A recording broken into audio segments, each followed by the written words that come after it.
always ask the question, who should I be calling? If my plan will be rocking. Hello, everyone. This is Kevin Giebert, financial planner based in Surrey, British Columbia, but working with everybody outside of Surrey and around the world. And you've reached the Moola V show. And there's 4 pillars of Moola V. And the third one is Rock Your Financial Plan, where I invite everybody, every professional that would be on your financial plan team so that you have a financial plan that rocks. And today I have the pleasure of inviting Dena Nielson, who is a former divorce attorney turned educator. Welcome, Dena. How are you? Good. Thank you, Kevin. Thanks for doing this. I appreciate it. So maybe we just start of where in Texas are you, and a little bit about who Dena is. Well, I live in Whitney, Texas, which is a very small town, kind of close to Waco. Everybody knows Waco, I'm sure. And I moved here after closing my law office in Colorado. I'm licensed in Colorado and in Oklahoma. And so after getting here, I was pretty bored. So I wrote a book called Common Sense Divorce, 10 Steps to Save You Time, Money, and Worry. And then I just decided to go from there. And I have a course coming out. I have another book planned. So yeah, that's what I'm doing. Oh, you're an author like myself. I'm on my second book too. So yeah. So if we go into the first question here, is that I'm unfortunately a statistic of divorce, but I heard that you have the ability to help those going through divorce. So how have you went from a lawyer, family attorney to educator? Well, I do try to help people that are in divorce. I have 3 simple steps that they can take that will help their lives out almost instantly if they just will do it. That's something everybody has to decide for themselves, though. Yeah. I've gone through divorce a couple of times myself. So I kind of know that from a personal side. And then I spent 25 years in the courtroom helping people get divorced. So I have it from that side as well.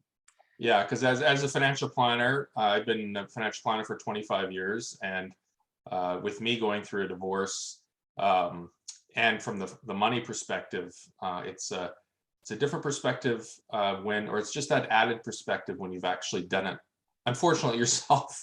Yeah.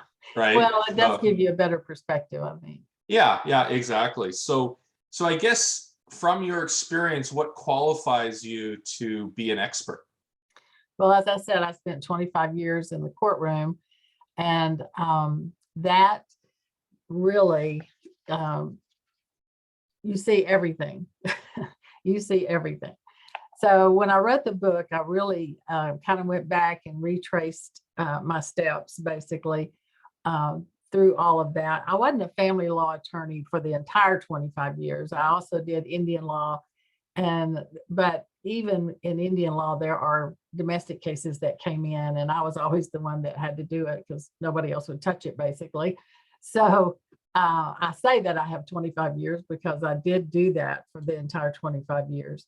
But I helped hundreds of clients through their process.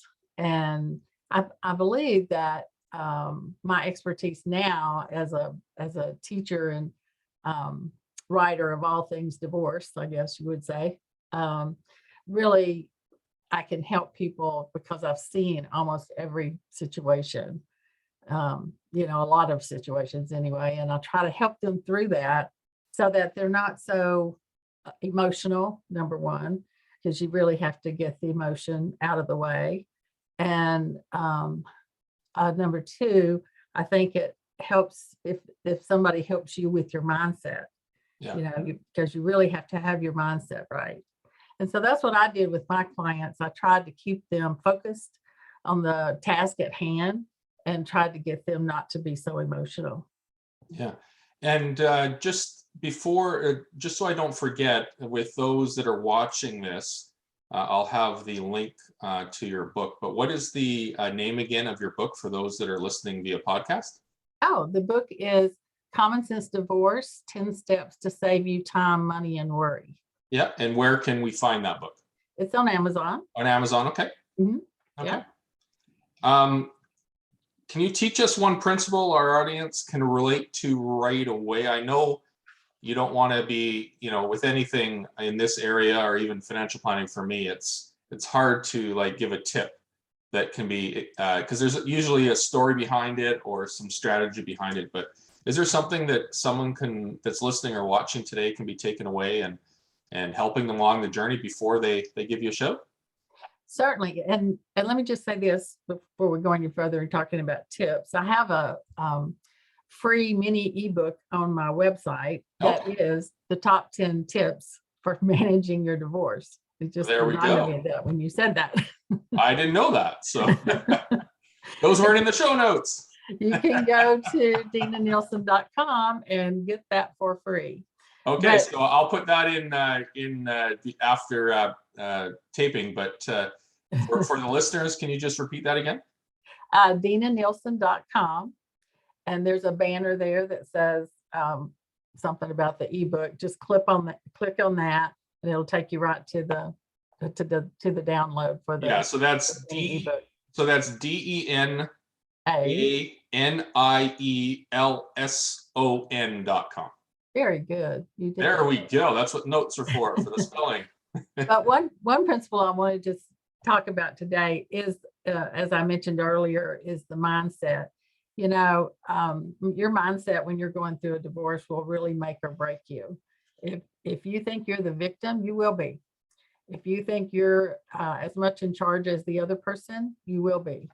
And that's really important. I always told my clients, and I got a lot of flack for this from my law partner, but it's true that if you can look at your divorce as a business deal gone bad, you will be able to make better decisions and have a better outcome than sitting there crying, thinking you're the victim and why won't he take care of me or why won't she do what I want? None of that's helpful. Just look at it as a business deal and know how to get past it. And especially, I won't go into details with me, but basically the story with my divorce or separation, it happened basically the day or two after my mom was moved to palliative care.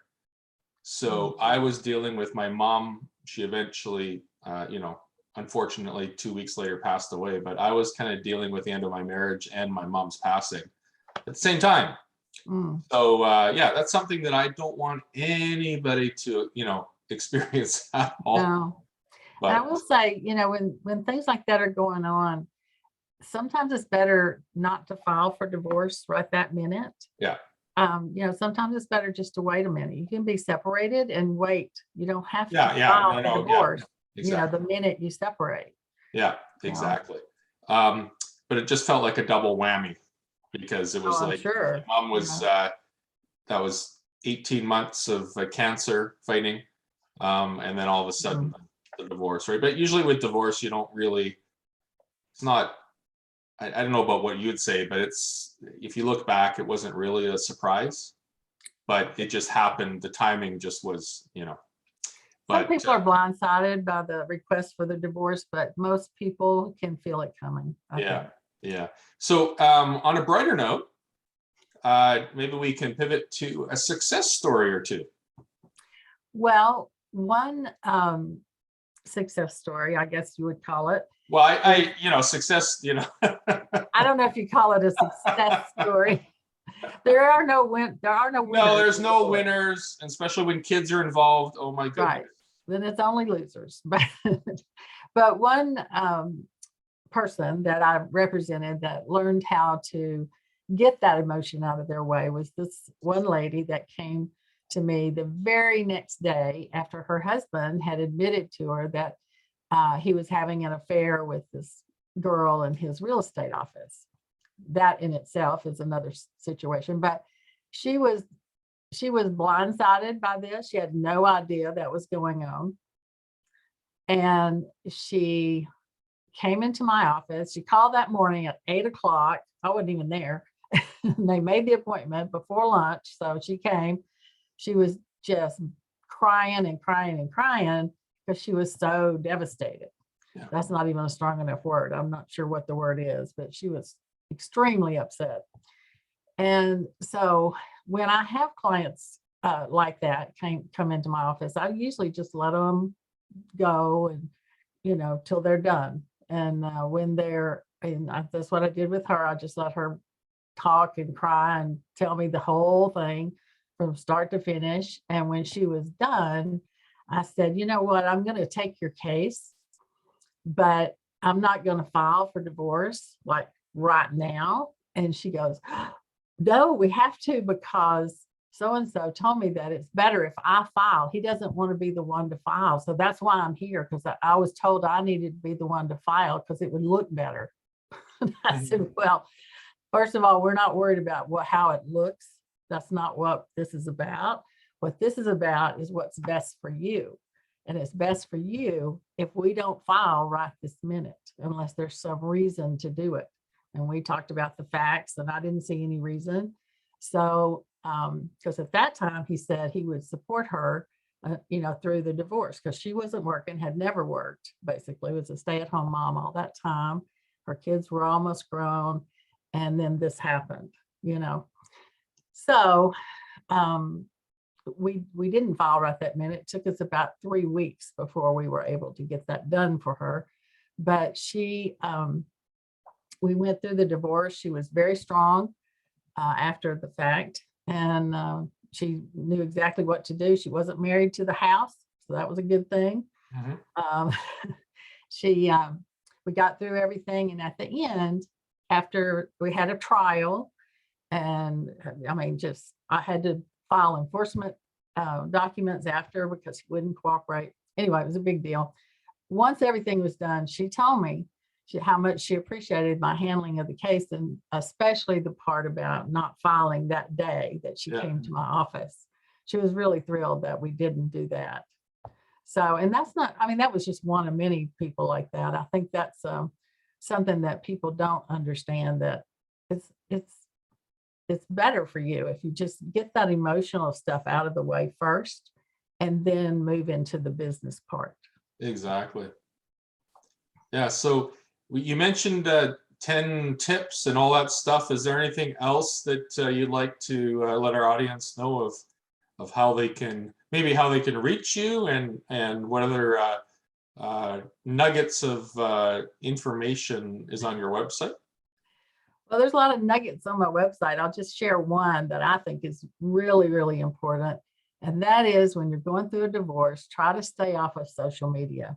Now, I know everybody wants to post their life out there. Yeah. Believe me, I have a daughter that puts everything on Facebook. But it's really best if you just stay off of there, because probably the spouse is doing the same thing.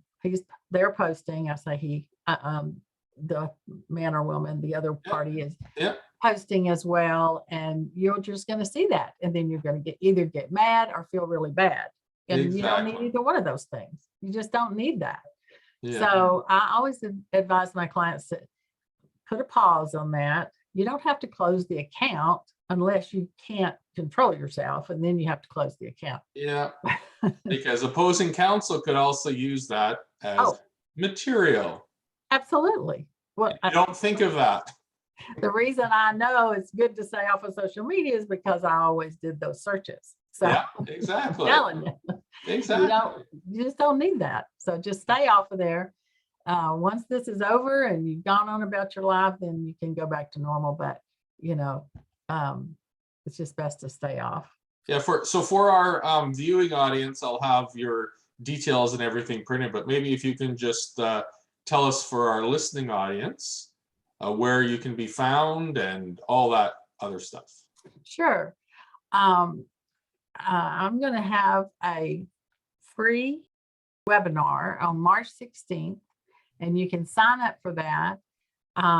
It's called The 3 Secrets to Divorcing with Dignity and Confidence. And that will be, as I said, on March 16th. And the website for that is divorcewithdena.com/webinar. Okay. That's where you can go and sign up for that.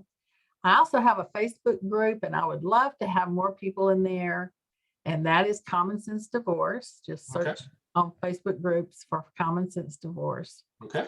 And there's just one question to answer. I don't even remember what it is, but it's Yeah, real just to simple. get in. So you're just to get in. screening who's getting in. Yep. Right.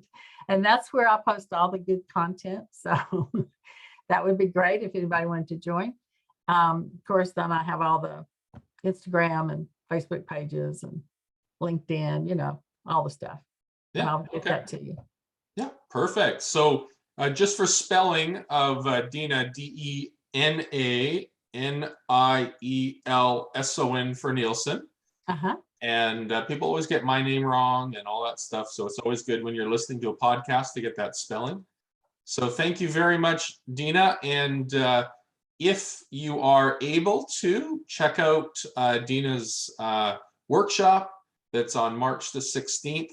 And Dena, if people are listening or watching this after March the 16th, 2022, they can still reach you about the workshop, because you may be having additional workshops, or even a copy of the workshop too. So people, I'm assuming that's okay for people to connect with you and still get information on the workshop? Certainly. You can probably still go to that website and there'll be a replay on there. Yeah, but just in believe case that will yeah. happen. Just in case, it's 20 years from now and you're still an educator. Okay. Well, I don't know about 20 years from now, but Well, I had a great grandmother that lived 107. So you never know. never know. And that would be for you like 70 years from now. So that's okay. Well, that webinar will introduce people to my online course, and that website is divorcewithdena.com/course. Okay. Okay. So either one, /webinar or /course will get you there. So either way. Yeah. So, well, thank you very much, Dena. You've been watching the Moola V show with Rock Your Financial Plan edition, where we've been talking with Dena. But, you can always call Dena or email Dena or Twitter Dena or, LinkedIn to Dena, all those wonderful times to help you or someone. Because another important piece, Dena, before we go, is for people that might not be going through divorce, but know someone that is. Right. Because people know that I've gone through a divorce in my practice.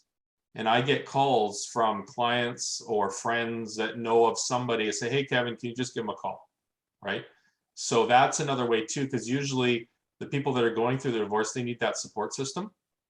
And if they know ahead of time that something might be happening or they are going through the divorce, maybe whoever is listening or watching this knows of someone could be giving them your contact information too. So that would be great. And a lot of times it's the parents of the people going through the divorce that I hear from. Exactly. So thanks again, Dena. You've been a great